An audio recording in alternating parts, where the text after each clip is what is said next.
Hey y'all, so Sadie just got done with her final surgery, so I did want to let you guys know how that went and everything like that. I haven't given you guys an update about that, so I did want to kind of let you guys know what happened with that. Most of you guys know that we had a very, very stressful December, and you know, most of it was basically because of, you know, our housing situation, Robert's job situation, but this situation just was the icing on the cake. So I don't know, I don't want to like go back and tell you guys too much. If you've been following me, you know the story pretty much, but I'll give you a Reader's Digest version. So Sadie was born with a condition called radial aplasia, and basically that meant that her radius, shorter than her ulna, so her hand, was positioned at a right angle to her forearm. So back in March, we had a fixator put on to pull the hand so that it was in a straight position, and then in July we had a pin inserted. They took the fixator out and they inserted a pin to keep the hand in the right position, and also to help the ulna begin to grow wider so that throughout her life her ulna could support her hand in the right position. So ever since that happened, I think about a month after that surgery, we had noticed that there was a bubble on the back of her elbow.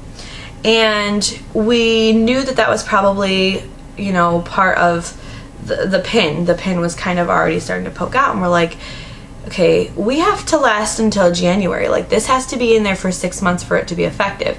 And it was already poking out like a little bubble. So the doctor, he had the occupational therapist make a special splint for her to protect her elbow and to protect her hand, and we kept that on, I mean, literally all day, every day. She did not take that thing off. We kept it on all day, 24 hours a day. She didn't have it off to sleep. We barely ever gave her like a full shower. Like, most of the time it was just sponge baths, or we're washing her hair.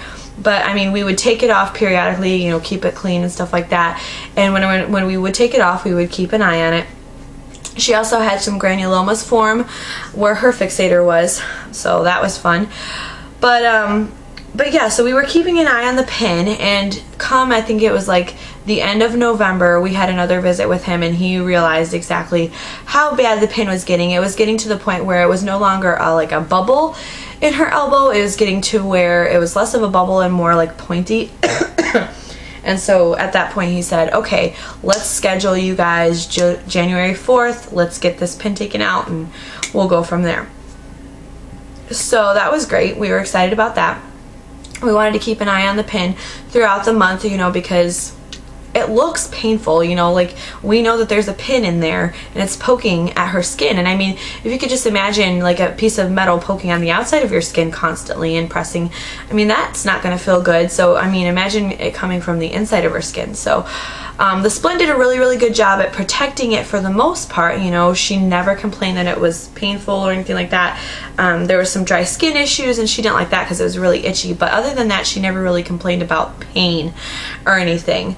And Robert and I just kept noticing that it was getting pointier and pointier and pointier, and we're like, dude, that pin looks like it's gonna pop out of her skin. And we just kept praying that it wouldn't happen and that we would make it to the surgery, and then whenever they did the surgery, you know, it would be all over with, and we just couldn't wait for that day.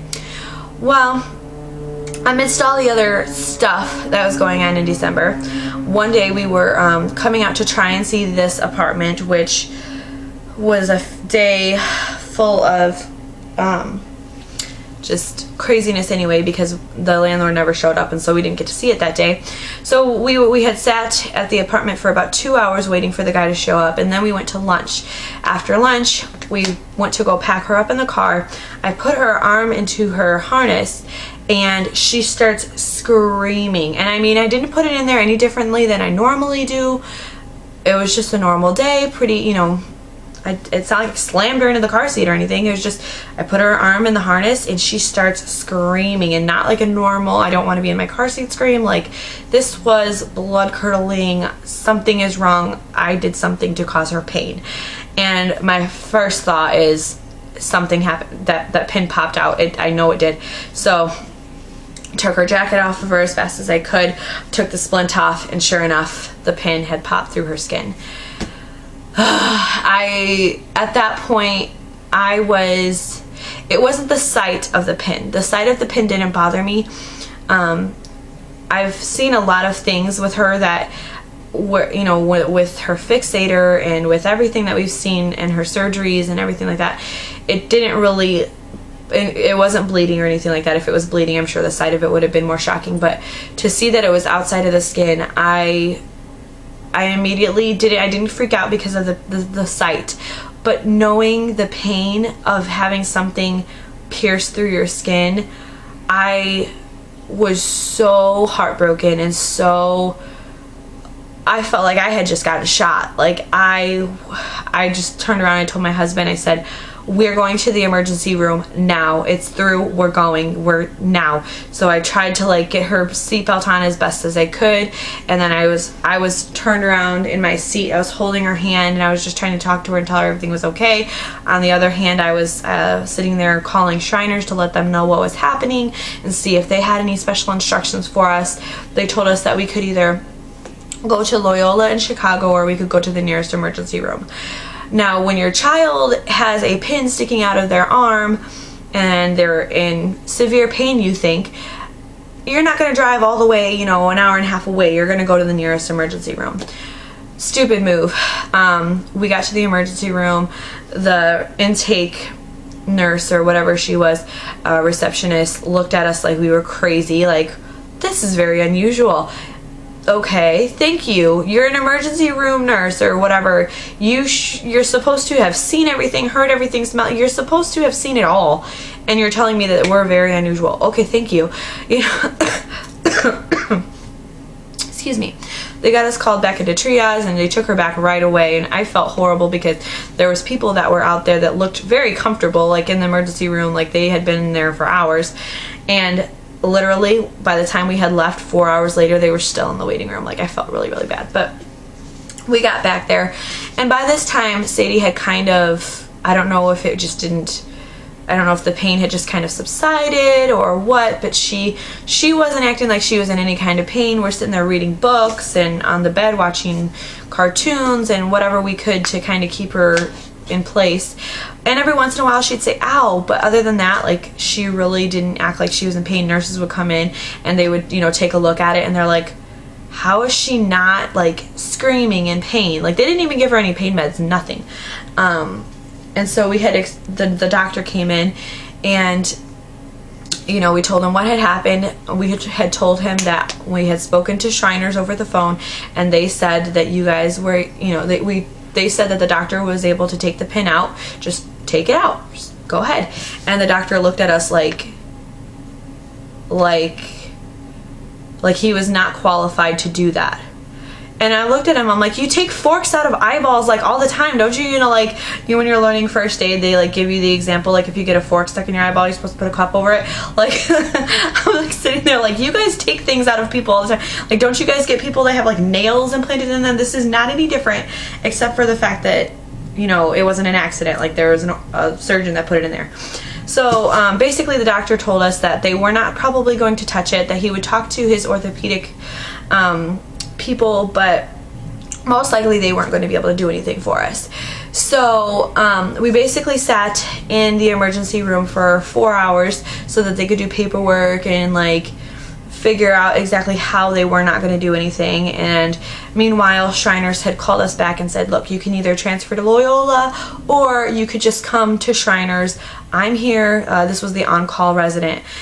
He said, I'm here. I will just go ahead and take the pin out for you.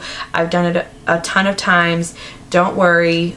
And then we'll put her in a cast and she'll be fine. So we had the hospital discharge us, which it was kind of a argument a little bit there because the situation wasn't fixed.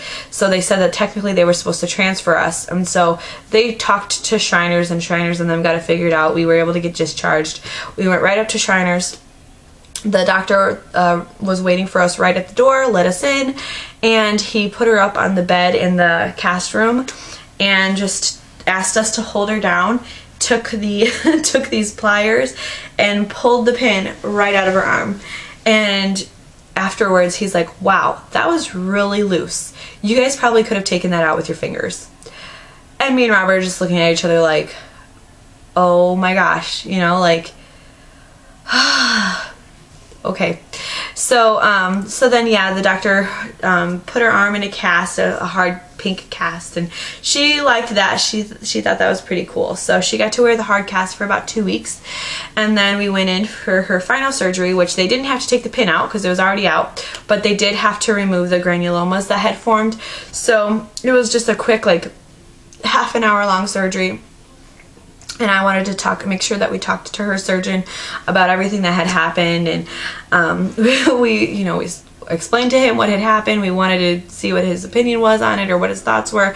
And he said, yeah, he said, it's really funny that they wouldn't take the pin out at the emergency room. He said, because if I would have been on the phone with you guys, I probably would have just told you guys to go ahead and take some pliers and take it out yourself. And me and Robert are just like, are you kidding me? We wouldn't, like, that's just crazy. I mean, nuts. I'm glad that we went to Shriners, because even if we could have removed it ourselves, I'm glad that the doctor was there to place her wrist in the right position, because the whole time that we've gone, like, ever since Sadie was born, ever since we saw the doctor for the first time, he's been telling us how important it is to make sure that the wrist is supported after we go through all these surgeries, because if it's not supported, the muscles can tighten up back here, and then the wrist will just, the hand will just drift back to its original position. We don't want that to happen. We've gone through, let's see, March, April, May, June, July, August, September, October, November, December. Yeah, so we've gone through like 11 months almost. Yeah, 10, 11 months of all this surgery and treatment and all this. We don't want to go backwards. We don't want to, have it drift back, and no. We want it to stay. So we are going to do everything by the book, and we're going to try and handle everything the way that it needs to be handled to make sure that it doesn't go back the way it was. Because I don't think I can go through all that again. If Sadie wanted to, I would support her fully, but knowing that she's a toddler, the reason why we chose to do the surgery now and not when she's older is because her development, if we fix the problem now, then she could develop properly from now on. And also we thought, by the time that she's 4 or 5, she won't even remember everything that she's had to go through. It'll all be a distant memory, and she'll be able to tell her friends, I had surgery, but the pain will not be there. As adults, I think whenever we go through things, we kind of tend to feel a little bit more sorry for ourselves and milk it. Whereas, as a toddler, it happens and then they move on, So we wanted to get it done young. We wanted it to be, something that she didn't have to worry about when she goes to school or gets older or anything like that. So we got it done. We got it out of the way. We just don't want it to all be for nothing, for us to not keep up on it and have the surgeries.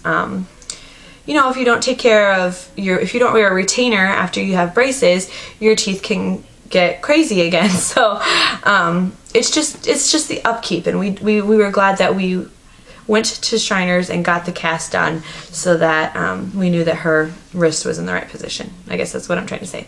So let me fix the focus there. So yeah, but after the surgery, Sadie was great. She came out, she ate a whole cup of Jello, which is not like her. Usually she just eats like half, but she ate a whole thing of Jello, so she must have been really thirsty. And then the rest of the day, she just behaved as if nothing different had happened. So she's a trooper. She's amazing. I will definitely have what I want to do is I want to get all of her x-rays from the very beginning, before she had any surgeries, and just kind of show you how the x-rays have changed over time. And then I will definitely make sure that we show you guys the finished product next week after we get her bandages and everything taken off. So really, really exciting stuff. Thank you guys for following along, and yeah. So that's pretty much it for her surgical journey. We're hoping that she doesn't have to have any more surgeries, but now I'll just be able to, update you guys on normal, 2.5-year-old stuff, which I should do because she's amazing, and she's been doing such wonder. I love this age. She's just being so, and I don't catch much of it on tape, and there's still very not good lighting where we are, so it's like catching stuff on tape and getting it in good lighting is tough. But she's being so cute lately. So, forever, but especially cute lately. So anyways, I will go ahead and talk to you guys later. I hope you guys have a great day.